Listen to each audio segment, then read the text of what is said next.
Hey guys, നാട്ടിൽ നിന്ന് നമ്മുടെ ഒരു ഫ്രണ്ട് വന്നപ്പോഴേ ഫ്രണ്ടിൻ്റെ കയ്യിൽ അമ്മ കുറച്ച് വയനയില കൊടുത്തിട്ടുണ്ട്. എൻ്റെ ഫേവറേറ്റ് ഇലകളിൽ ഒന്നാണ് ഇത്. തുറക്കുമ്പോൾ ഉള്ള മണമുണ്ടല്ലോ, ഒരു രക്ഷയില്ലാത്തൊരു മണമാണ്. അപ്പം ഇത് വെച്ചിട്ടാണ് നമ്മുടെ ഇന്നത്തെ ചായയുടെ സ്നാക്സ്. ഞങ്ങൾ കൊല്ലങ്കാരിലിനെ തെരളിയെന്നാണ് പറയുന്നത്, ചിലതിനെ കുമ്പളപ്പോന്നും വയനയപ്പോന്നും ഒക്കെ പറയും. അപ്പോൾ ഇന്ന് അതായിക്കോട്ടെ.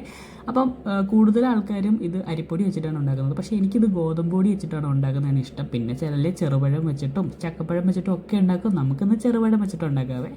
അപ്പോൾ തേങ്ങയും ചെറുപഴവും പിന്നെ കുറച്ച് ജീരകം വറുത്ത് പൊടിച്ചതും കുറച്ച് ഏലക്കാപ്പൊടിയും കൂടി ചേർത്ത് നല്ലോണം മിക്സ് ചെയ്തതിന് ശേഷം നമ്മുടെ മധുരത്തിന് ആവശ്യമായ ശർക്കരപ്പാനി അങ്ങോട്ട് ഒഴിച്ചു കൊടുക്കാം. ശർക്കര ഇട്ടാലും കുഴപ്പമില്ല, പക്ഷേ പാനിയാണ് കുറച്ചുകൂടി നല്ലത്.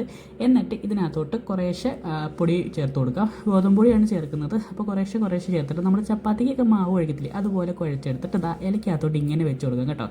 നമുക്ക് ഇങ്ങനെയും വെച്ച് കൊടുക്കാം, അല്ലെങ്കിൽ ഇതാ ഈ കുമ്പിള് കുത്തിയും വെച്ച് കൊടുക്കാം. കുമ്പിള് കുത്തി എടുക്കുന്നതിനാണ് കുമ്പിളപ്പം എന്ന് പറയുന്നത്. പക്ഷേ നമ്മുടെ ഇവിടെ ഇല ഇല്ലാത്തതുകൊണ്ടും കുമ്പിള് കുത്തുന്നത് അത്ര വലിയ സുഖമല്ലാത്തതുകൊണ്ടും നമുക്ക് ഇങ്ങനെ തന്നെ ചെയ്യാം കേട്ടോ. ഞങ്ങൾ മിക്കവരും ഇങ്ങനെ തന്നെയാണ് ചെയ്യുന്നത്. അപ്പോൾ ഇതിനകത്ത് ആവി കയറ്റിയെടുക്കാം.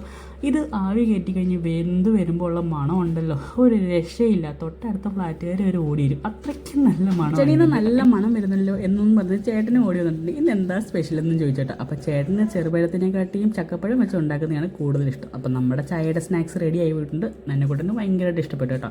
അപ്പോൾ ഇന്നത്തെ നമ്മുടെ വിശേഷം ഇത്രയൊക്കെ ഉള്ളൂ. നാളെ കാണാം. ടാറ്റാ.